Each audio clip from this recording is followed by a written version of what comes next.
I'm going to be surviving 100 days in Ark's most outstanding but difficult map. However, there is a twist. If you see my previous 100 days in Fjordor video, you may not know that so much of that was cut out and condensed. However, I aim to create longer episodes of 10 days at a time, showcasing exactly what I do, how I do it, and how you can also survive this hellhole. So strap in for this incredible start to a journey as we prepare to face the many horrors of Aberration.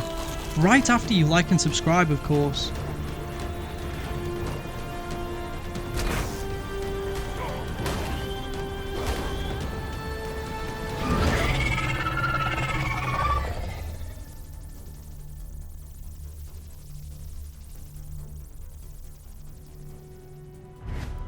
So day one started with me waking up in the so-called easy portal area, which I was quickly met by 3 raptors that finished me off very quickly.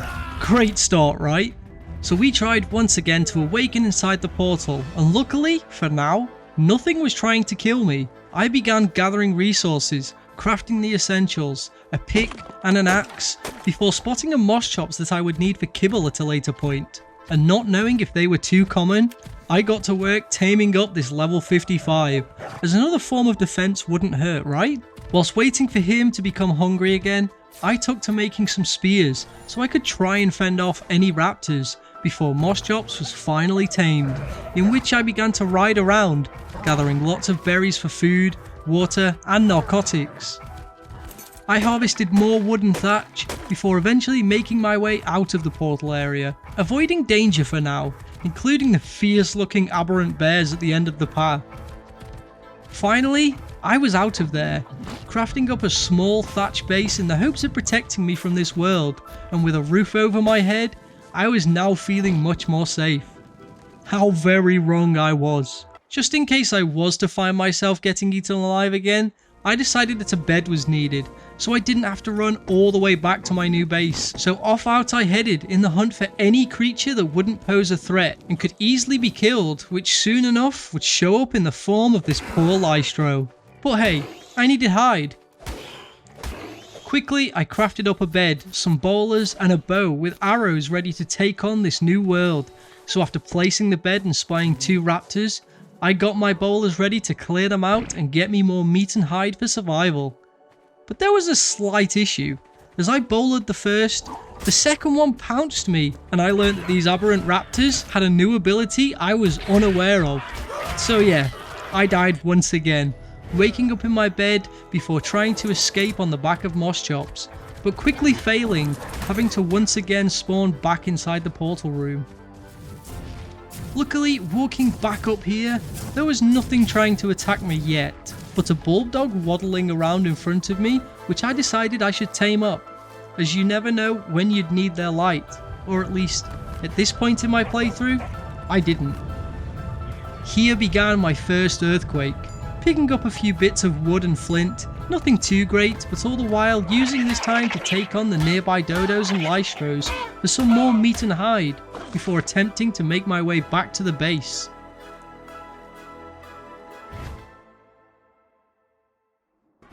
As the second day began, I finally made it back, no longer seeing the raptors, but instead a lone ravager.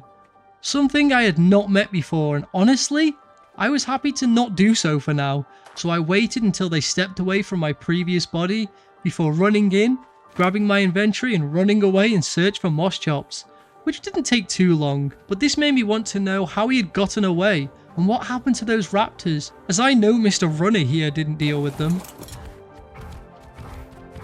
Either way, my base was already a hotspot for predators, and it was time to find somewhere else to settle down, as we both set out to explore this map, hoping to see a world of plenty, but instead, just seeing more death in the shape of scorpions.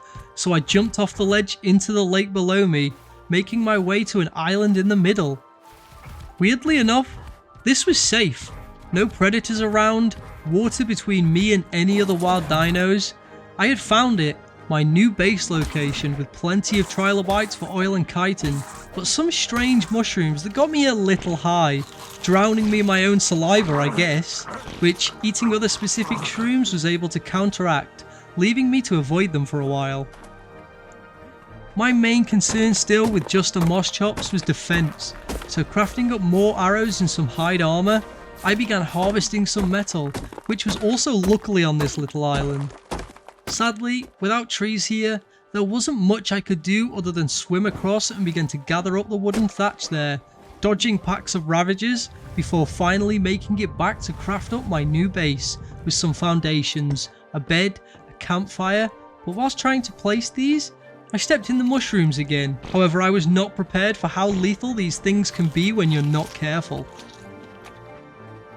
But for now, I made a mortar and pestle before swimming out to see what was inside this green drop, which turned out to just be a crop plot blueprint, but that's certainly not the last of those I saw.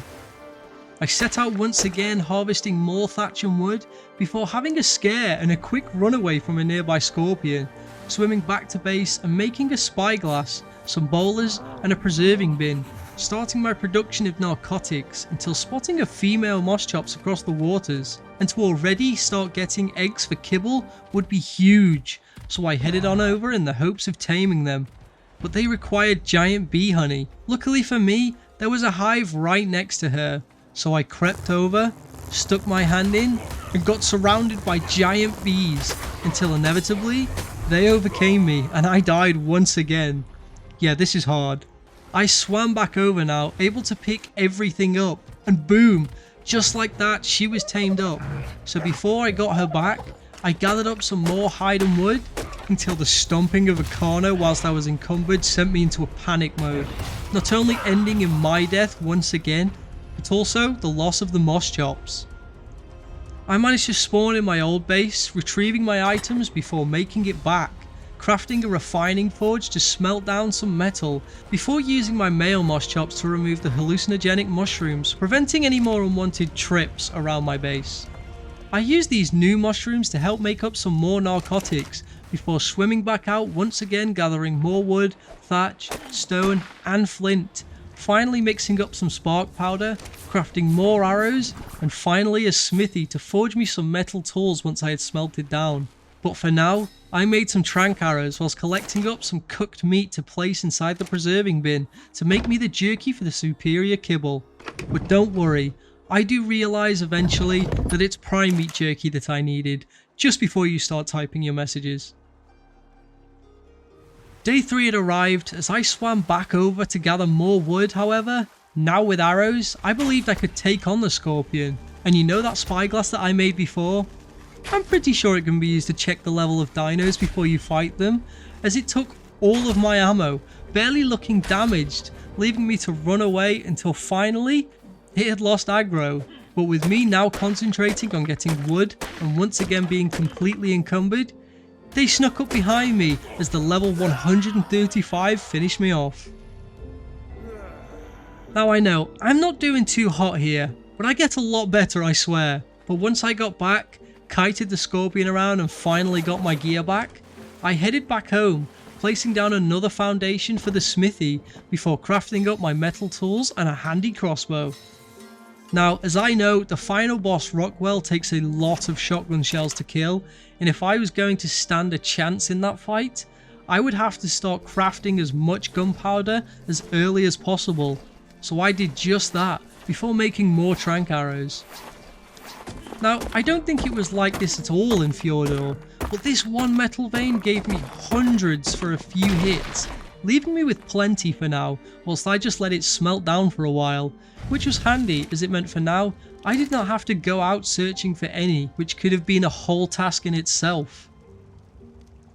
From now, I realised I was going to need a strong mount if I really wanted to explore the surrounding area, so I began checking the levels of all nearby ravagers, whilst gathering up more crystal and making my very first climbing picks. Testing them out, they were pretty fun, and it didn't take me too long to get the hang of them, scaling up the nearby rock to harvest some wood, crafting up some foundations, door frames and ramps before setting down the trap near a level 55 ravager. But before trying to get him caught, I headed back into the water to pick up another drop that gave me an ascendant scorpion saddle. Pretty useless for this playthrough, sadly. I then put everything away back at base, crafting up more trank arrows before swimming on over again, but as I swam over this time, there was a new Ravager. Level 135. I wanted to get this trapped now. However, even with me shooting at them, they were more set on the other prey around, so I decided to find a way to pick off the pack one by one, leaving our high level one alone and ready to be tamed. This meant I had to go back and craft even more arrows, whilst also coming across another female Moschops, which I tamed up. Or not, as it wanted more honey, and you know how that ended last time. Luckily, I found a large rock nearby, and I was able to climb up onto it, out of the way of the Ravagers, but close enough that I would still be able to shoot. Slowly but surely they were falling, till finally I was left with just the one, our level 135. But now began the harsh task of trapping them, failing horribly but just avoiding death, until both suddenly came at once, as they were now stuck and I was now waking up once again in my base. Swimming back over, I could see my gear, which after a quick run in and out, I managed to retrieve, meaning I was now just left firing my trank arrows into her, until eventually she was down. Off I headed out on the hunt for some prime meat. However, little did I know, there were many Ovis on this map, so I took one out whilst harvesting up the mutton. As the dawn of day 4 approached, I ran over, leaving my new Ravager to tame up, before hoping to craft a saddle for her. I swam back with some wood, slightly encumbered, as a freaking Sarco decided to attack me. What is it with things attacking me while I'm encumbered? So much for my base being safe anyway, but as I hadn't died yet as quickly as I'd expected, I panic fired my arrows, and after a fierce battle, I came out on top, limping and battered, but still alive, unlike that Sarco. Pretty soon the saddle was crafted up, more berries were harvested and water skins were made, as sometimes whilst exploring, getting water out here could be a nightmare. Soon after, our Ravager was all tamed up, and I was now feeling a lot safer on the back of her, taking on trikes, whilst finding out that their weight was insane for carrying anything like stone and wood. I did also attempt to tame a bear, trapping them and firing my tranks. However, they soon died before getting knocked out, leaving me to ignore them all for now. With no success from this, I got to work gathering more wood, more thatch, and even taking on scorpions, before making it back to base, grinding up some gunpowder before using Dino Storage version 2 to check her stats, seeing a nice 37 in health, but a fairly weak 33 in melee. However, this would be more than enough for now, and what we needed. I faced off against those fearsome trilobites on the island, just for some extra oil and kiting, before finding out just how much damage my Ravager could take, as facing off against more Ravagers and a roll rat, she was looking pretty low. While she rested, I tamed up a level 60 Bulb Dog to hold more light when they were needed, gathering up some wood and thatch, before once again making it back to base, before not one but 2 Sarcos jumped out at me this time, trying to face me and put an end to my journey already, as them killing both me and my Ravager now would surely put me back at square one. Luckily, this was not the case, as soon enough they were just about dealt with. However, after sustaining so much damage, I healed her up by a strange plant, until finally crafting some flak armor that should help me out, particularly from those raptors that pin you down. Once again, more gunpowder was being produced before I set out exploring, taking on packs of Ravagers, running from raptors, and honestly, getting a little lost, just running around for a while. Eventually, I was able to make it back, gathering up more resources whilst finally taming up a female Moschops, which came with a prize of not 1, 2 eggs nearby. We were only on day 4 before starting to breed the Moschops for eggs, meaning kibble was in production slowly, and a max level Megalosaurus wouldn't be too far off, right? More narcotics were made, whilst oil from the trilobites was harvested, spark powder was ground up, and soon enough, more foundations were crafted and placed down, so I could add more storage to the base before heading back out. Day 5 began with a live show, watching a battle between a Stego and a Sarco. and just as the stego appeared victorious, I came along to finish them off, in the hopes of gathering up some prime meat, arriving back at the base and finally cooking up and starting the production of prime meat jerky. Meaning all that was needed for the superior kibble now was sap and citronelle, meaning it was now time to start working on the greenhouse.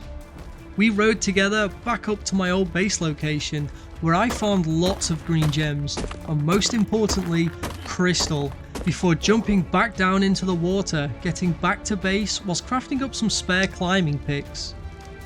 We took on more trilobites, crafted up some foundations for the greenhouse before using moss chop to clear the bushes, in the hopes of our area not looking too messy.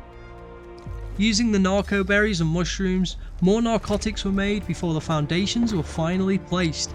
Cementing paste began to be ground up, and more wood and thatch was gathered up, crafting 4 large crop plots, placing them down before gathering up more stone for both cementing paste and stone pipes, irrigating the crops whilst going back and forth gathering even more stone for more cementing paste. The greenhouse was almost complete after crafting up the walls, as it now stood with all but a roof. More gunpowder was crafted up and scissors were soon forged, so I could once again look like me, whilst also crafting up some zipline anchors in the hopes of not having to travel through the water every time to escape my base. Setting off once again though for now, I took on a Carno with ease before making my way back around to the crystal and harvesting all that I could, and also learning that I could harvest from the back of my Ravager. Finally, I hooked up the zipline to my base from above so I could climb straight down before already on just day 5, I had a greenhouse completed with just the need of some fertilizer now, so I got to work crafting up a compost bin, feeding trough and another preserving bin, as well as some parachutes, just in case. Once again, I'm sure these were happening once per day at least. The ground began to tremble, and with that another earthquake happened, which threw down an apprentice revolver, which for free wasn't a bad deal at all. I finished gathering up some berries to put inside the feeding trough before placing down the compost bin, crafting a bookcase and began gathering poop for some fertilizer eventually. Whilst the fertilizer was now being crafted, I took to harvesting much more metal before smelting it, whilst finishing up the night mining more flint and stone as I grinded up a lot more spark powder. Day 6 began crafting up even more gunpowder. However, now we decided to head on out in the search for a mate for our Ravager, another high level to produce me an imprinted and very strong one, maybe even a pack at some point. I fought off scorpions whilst gathering up more wooden thatch, so making a quick stop off back at the base, creating more fertilizer, crafting and placing more foundations, and building up to have my first fabricator. Checking up on how to make hazard suits, I realised I was going to need not only blue gems, but also congealed gas, which to collect needed red gems, so I was way off for that. After collecting some more poop, I got back out there, quickly trying to take on a raptor, only to be taken off my mount as well. However, luckily my Ravager made light work of them, as we ran off taking on some low level Ravagers, on the hunt for a good leveled male. On the hunt, I came across some strange structures with green lights in which I could make some element, but knowing that was not likely going to happen throughout this, I chose to ignore it for now, collecting more drops like a smithy blueprint from this green drop, attempting to climb up to a blue drop during an earthquake, but finally realising you cannot climb during one of these, only to find another smithy blueprint and a grenade blueprint. What is with these drops? Finally, I spotted another green drop, but with it being surrounded by Spinos and another large dino, I decided to not go for it, until a Ravager came by and pushed me off, as I dashed away and escaping, whilst finding myself looking over the edge into the blue zone, something I felt I was not quite ready for yet. With no luck finding Ravagers, I tried to head back, once again getting completely lost as I took on Spinos and soon found a way down into the blue zone where a Megalosaurus was waiting. So back I went, fighting off many more Ravagers, Scorpions and anything else that got between me and home, but the more I tried to find it, the more lost I became, constantly arriving back at the same overlook of the blue area, until I spotted another green drop, which once heading over to and finding some glow sticks inside, I now slowly but surely made my way back to my base, adding in more poop for my fertilizer, whilst making up some more gunpowder and crafting both a long neck rifle for my tranq darts and a shotgun which would never get used and was a huge waste of metal on my part. But as I was feeling happy about this decision for now, I ground up plenty more spark powder. The great ideas I had on day 7 would soon fail me, as I built up some dinosaur gateways in an attempt to zipline across the main body of water. However, whatever I tried, it would not let me hook them up, so guessing it won't let you put it on your own structures, I went out gathering more wood and taking on more raptors, until I crafted up once again some stone foundations and door frames to trap a Ravager, as today was the day I was finally going to find a good mate. Crafting up rifle ammo and tranq darts in readiness for my journey, I laid down more campfires, burning through my wood and cooking up some meat, and leaving me with a lot of charcoal once I arrived back. But for now, it was time to find a high level male Ravager once and for all. Back out I headed, taking on tech parasaurs, stegos, low level Ravagers and anything else that got in my way, going back occasionally to smelt down the scrap metal and picking up eggs from my moss chops, finally planting my citronelle and making a tree sap tap to gather as much sap as I possibly could for the kibble we'll need later. I attached the tap into a tree, but as I was now ready to head on back out, I had the worst day so far when it comes to luck. Nothing but low level Ravagers were around, and every drop I found from green to purple contained nothing but metal pipe blueprints and electrical cables, until after another run-in with a group of Ravagers, I decided that it was time to rest next to one of those healing plants to recuperate my Ravager's strength. Day 8 began with me getting back to base, finally creating a zipline that allows me to avoid any water when leaving and returning to base, no matter where from, before climbing up and gathering my first lot of sap, before continuing to go on a hunt for everything in sight, and then coming back, crafting up more gunpowder, spark powder, gathering more poop for fertilizer, before heading out to take on more Carnos, until a level 120 had finally showed itself. Disaster soon struck though, as I placed down my trap, and getting stuck led to a horde of raptors diving on me, ripping me to shreds and leaving me to attempt to run back and find them. Eventually, and I really do mean eventually, I did make it back. However, my bulb dog had died in the process, but my Ravager was standing tall on a mound of corpses, luckily. I got back to searching for the Ravager, and once again, I found them, and I began shooting my way through the pack. However, once they were all finished off, somehow the level 120 had gone. No matter where I searched for it, and I know I didn't kill it, I could not find them, and after spending way too long here with no more luck, I took out my anger on the nearby Ravagers, as I was back to square one with the Ravager hunt. The 9th day was of course very similar, running around and hoping to bump into anything close to level 150. However, this day appeared to bring me a lot more luck, as I spotted a drop which gave me a glider suit and an Ascendant Kite and chestplate blueprint, both really good, and this surely meant great things were to come. I headed back home, taking on more Carnos along the way, until getting back and building myself a new armour, before quickly taking moss chops up to gather a few berries, as you can never have too many narcotics, before planting some rock carrot seeds, crafting more rifle ammo, and taking on some raptors before finally spying a male level 145. This was right by the base, a perfect location, as there was already a trap down here. So once again, I got to work climbing a nearby rock, before killing all of his friends in the hopes of taming this.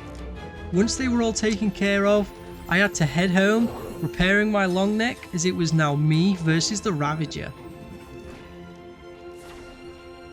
Finally, on day 10, I got back to where the Ravager was, clearing the area of any more Ravagers or Raptors, before once again struggling to find the male 145. But as I got close to where I saw it, I noticed that it was fighting 2 Stegos, both wailing on my Ravager, and all I could do was fire, as any close attacks may accidentally hit the one that I was trying to tame. But this would not matter, as just before the Stegos died, they took my level 145 with them, and once again, my quest for a Ravager mate was put down, which I can honestly say was highly annoying, as I felt that this could have set me back greatly. Heading back out once again on the search though, I took on more Raptors before spotting my first Shinehorn. It looked amazing, and I just wanted it, and I was even more happily shocked when I saw level 140, so whilst waiting around, feeding them and protecting them from Ravagers, eventually I had myself a cute little Shinehorn, much better than the Bulb Dog, so I took them back to base to keep them safe for now, healing up my Ravager, dropping off everything before we once again headed back out. This day took so long, fighting through so many Spinos, more Ravagers, and everything else whilst finding more drops of nothing but a grenade. The more I looked, the less I found, until a roll wrap burst from the ground. Below it lay 21 red gems, which I had to grab and run, leaving me with enough now to craft up a gas collector, but not before fighting the roll rat as it followed me all the way down to my base. Not long after, as this day was ending, I hooked up the collector and would soon be able to start crafting up some hazmat suits, which would certainly be needed as we get closer to taking on Rockwell. As we seem stuck on taming ourselves a male Ravager, would we be able to push forward and progress, or would this slow me down too much in our fight to take on Aberration in just 100 days? Find out next week, but for now, why don't you check out my previous 100 days challenge inside of Fjordor once you've liked and subscribed.